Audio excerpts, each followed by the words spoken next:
All right. Hope everyone's doing well. But so I definitely didn't record for quite a bit of time. I was just I was kind of immersed in just like relearning a bunch of stuff. But the end result has been that now I'm on my fourth iteration of the store related objects that I've been creating just to practice my object oriented programming. So I'm gonna what I have planned out is that we're gonna go ahead and recreate that whole like program from scratch. But I'm gonna incorporate everything that I learned from the first iteration, second iteration, and third iteration. Yeah, why don't I get started and then we shall talk along the way. So essentially just a quick blurb, client requirement is to build an inventory management system. It's like essentially like an inventory software for a storefront. And just for context, I just made a storefront that deals with like plants. They sell plants. Um, of course, it's like business, like consumer level, like retail level, et cetera, et cetera. Not worrying about all those business details. But I'm gonna go ahead and start off with calling my class item. And so having learned essentially instance attributes, instance methods, then class and static methods, and then getters and setters using the property and one other decorator, as well as well as class attributes. I'm not sure if I mentioned that, but yeah, it was essentially just a handful of things that I've learned over the last few days. So I just want to kind of incorporate that and see how I go about it. So one of the um, one of the changes I found going through these iterations was before I was struggling to come out, like how do I go about thinking about designing like a class. So just I think just through those iterations, I kind of just figured out a quick system just to be able to list down, hey, what am I going to be including or covering, or how am I going to build a class and then build like the outskirts of it. So and I guess I'll explain what I mean by what I just said all those in those terms. So in terms of building the class and its outskirts, the way I am going to be attacking this is essentially building it all in an order, right? So a class is going to have its attributes that's going to be initialized with. So essentially constructor, and then it's going to have its methods, and so let's go ahead and start off with that for now, shall we? And then we shall come back to this. Yeah, I'm going to go ahead and perhaps add in maybe 3 more. So what I have here for the constructor, we're going to always define it by the init. This is just a magic method that we start off with that we use to create an object with certain attributes right off the bat. So let's say if we're dealing with name, the price for the item, the plant, price for the plant, quantity that we have in a store, and let's say if we were to do like a daytime order, like what time was the order received, right? So so that's that. Um, and so continuing on, let's go ahead and make these. We can make carrying it out from the same name as we received, and price. So anytime we're going to create an object from the item class is going to be initialized with these following attributes. Sorry, I wish I could fast forward this for the viewers, but yeah, we're just going to have to deal with this for now. One idea I have is that so like another thing that we can enforce is restricting, or I guess defining, the constraint for the data types, and as well as like certain values that attributes can't be below or above. And what I mean by that is going to be as follows. So in here, for instance, name is obviously going to have to be a string, right? So we can restrict, or we can put a constraint for the the data type over there. For price can be float. Quantity is going to be, let's just say it's going to be a hard integer. It can't be like a float, like a 0.5 of a plant. Now, for the date type, we can definitely ask or like manually put it in, and then that kind of opens up the window to which format of the date do we put in.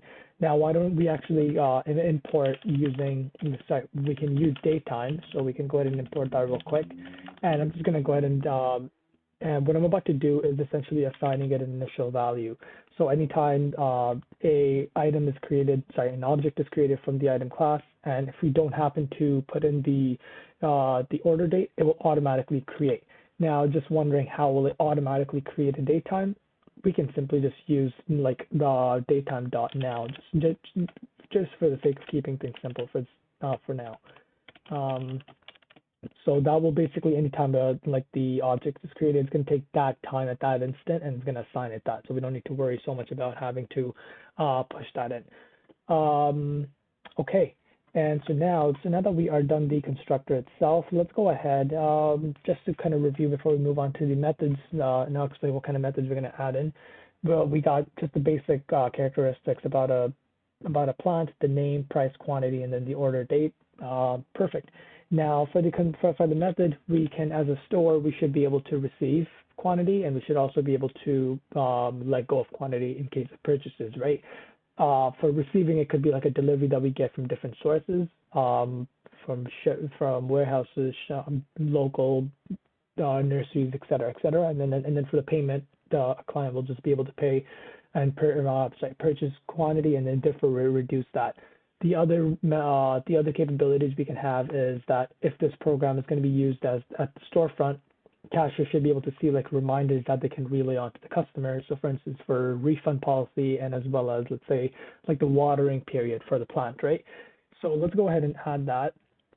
So add and subtract quantity, and subtract reminders. Is that all that we just had? Yes. And I guess as like an inventory, like just for like the store owners or like the inventory owners themselves, we can also have like a total value, like a total value gauge, right? Just so we know how much of each type of plant that we have in inventory. So let's start off with the straightforward one. So let's go ahead and call this inventory. Add inventory. In this case, which is going to be in the case of receiving more plants. So this thing can be based on, we can receive we're going to put in self with the object, and let's say if we are able to, let's say the user is going to put in how much of like of certain plants coming in, so that's what that amount's going to represent. And in this, we can simply just do quantity, self.quantity. So using what the current quantity is of the object, we can plus or minus, depending on which case we're looking at. Perfect, and then we can return that, right?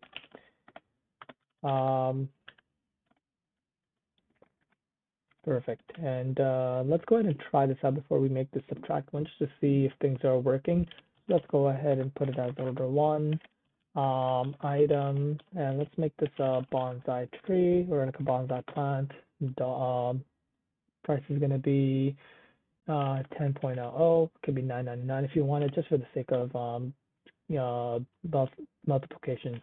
You'll have 10 of these, and for the daytime we won't worry too much about it. And let's go ahead and see what happens. Okay, oops, sorry. So, oh, that's my other file that I'm running. So this is app4, and yeah, perfect. So we have an object created, and we're here. And so now to see one of its attributes, such as let's call the quantity one. So we should be able to see 10, and that's right there. And then we have this here, and we'll also show how, like, when am I going to add in magic methods to change all these things. So let's go ahead and do this. Let's go ahead and copy and paste this for the subtract method.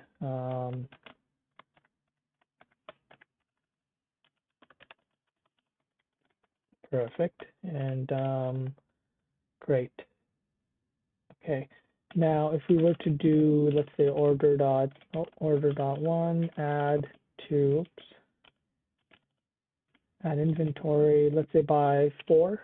So that should technically be, I guess the right, it should be 14. Let me go and comment this one out, this guy out. So we're going to show the quantity before, add it, and then show it again. In our case, it's actually going to return it twice because the method itself is going to return one, like the attribute value itself. So we can actually technically take this out. Great. Now here we are. Now we're going to go ahead and carry on with the reminders.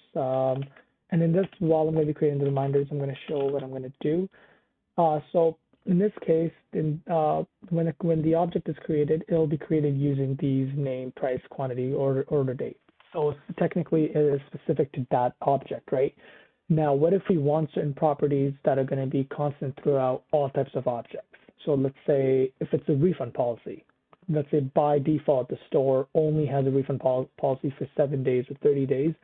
That's technically information that doesn't have to be recreated for every object. It can just it can just be found in the class level of it. Now, how do we get that? How do we get that essentially class level state, if you want to think about it? It could be done through class attributes. And essentially class attributes, similar to how the instance attributes are defined inside the constructor init, we're just going to simply define the class attributes outside within the scope of the class itself and not within some method. Let me quickly just check the time at OBS to see if it's before 14. Okay, so we still have about 3 minutes. That is good. So just to finish off with this video, and then we're going to continue on with the other one. We'll continue on to the other one. So for the refund reminder, if we were to just simply print something out whenever it is called on, like I said, if we have class level attributes, they kind of are constant throughout every object, and then we can call them in while we're within the object. So let's say if I was to do refund policy equals 7 days, we'll just represent 7 for days.